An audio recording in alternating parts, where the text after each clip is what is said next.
छत्तीसगढ़ में इस वक्त कोयला को लेकर सियासी बवाल मचा हुआ है। वहीं बता दें, छत्तीसगढ़ विधानसभा बजट सत्र में भी आज कोयला का मुद्दा गूंजते हुए नजर आया है। पूर्व मुख्यमंत्री डॉक्टर रमन सिंह वर्तमान मुख्यमंत्री पर कोयला के ट्रांसपोर्टिंग में कमीशन का आरोप लगाते हुए भी नजर आए। आज बता दें कि छत्तीसगढ़ विधानसभा सदन में पूर्व मुख्यमंत्री व वर्तमान मुख्यमंत्री आमने सामने नजर आए। देखिए खास रिपोर्ट।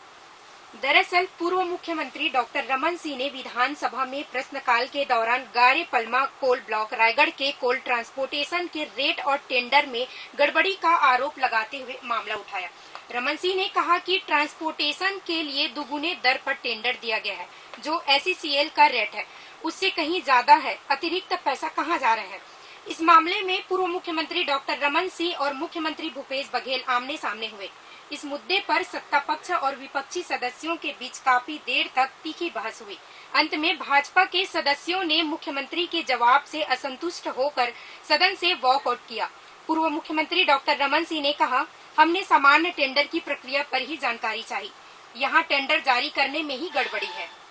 आज मुख्यमंत्री जी से मेरा सवाल था, छत्तीसगढ़ राज्य विद्युत मंडल द्वारा गारे पलमा कोल ब्लॉक रायगढ़ के कोल ट्रांसपोर्टिंग हेतु निविदा जो जारी की गई है उसमें हुए भ्रष्टाचार के संबंध में मेरा प्रश्न है।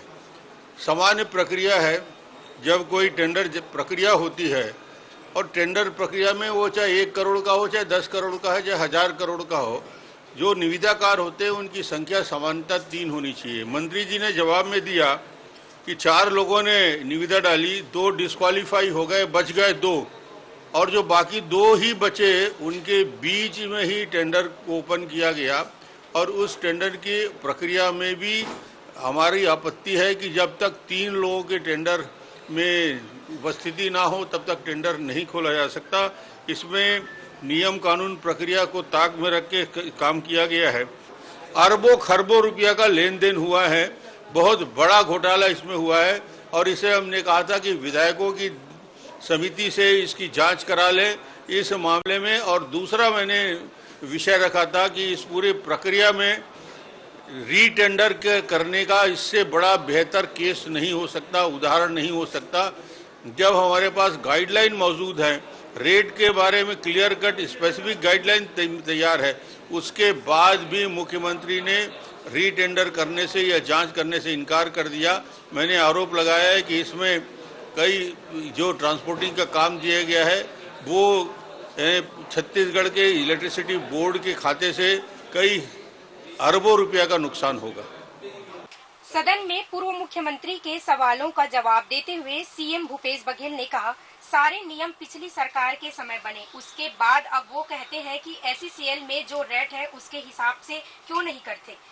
यह शर्त उन्होंने क्यों लागू किया? SCCL 0 से 3 किलोमीटर, 3 किलोमीटर से 10 किलोमीटर और 10 से 20 किलोमीटर तक के परिवहन किए, यहाँ 40 से 80 किलोमीटर का है।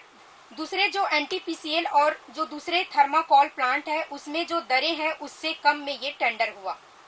रमन सिंह जी का प्रश्न आया था जिसमें गारे पेलमा से कोल ट्रांसपोर्टिंग करना है, जिसमें घरघोड़ा और रावर्सन वहाँ तक के, और ये कोयला मड़वा प्लांट जो दुनिया के सबसे महंगा thermal power plant Raman Singh ji ने बनाया, वहाँ कोल आपूर्ति के लिए था।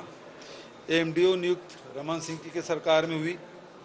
2017 में सारी शर्तें और नियम बने और उसमें ये कहा गया है कि जब तक के रेलवे साइडिंग नहीं बन जाएगा तब तक के सड़क मार्ग से परिवहन किया जाएगा, और जो टेंडर कमेटी बनेगी उसमें जो MDO के प्रतिनिधि भी वहाँ उपस्थित रहेंगे, उसकी उपस्थिति में होगी।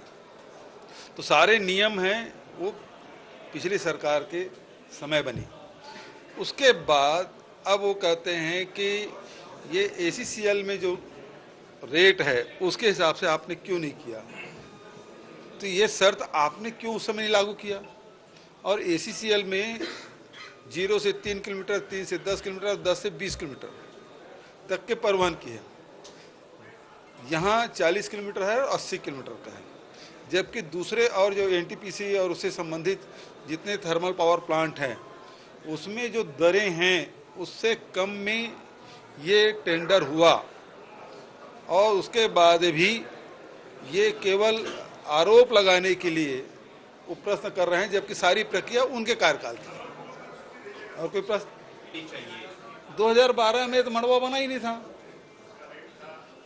उसी समय तो मड़वा सबसे ज्यादा महंगा, देश का सबसे महंगा है। और ये नियम बना 2017 में, खुद ने बनाया। तो उस समय सो रहे थे क्या? नियम तो उन्होंने बनाया। यदि ACCL के ही रेट से करना था तो उसमें उस टेंडर में उस शर्तों में ये उल्लेखित कर देना था कि इसका अलग से टेंडर न कमेटी बनेगी न उसके प्रतिनिधि होंगे, बल्कि ACCL के जो दर है उस पर किया जाना चाहिए। जबकि ACCL में जो खदानें हैं, खदानों जो ट्रांसपोर्टेशन है वो उसके अंदर का है, खदान के भीतर का है, खदान के बाहर का नहीं है। बहरहाल कोयले के ट्रांसपोर्टिंग में गड़बड़ी को लेकर विपक्ष सरकार पर आरोप लगा रही है। वहीं सरकार विपक्ष के तमाम आरोपों को खारिज कर सारे नियम पूर्ववर्ती रमन सरकार के ही बनाए जाने की बात कह रही है। अक्सर चुनाव से पूर्व राजनीतिक दलों के मध्य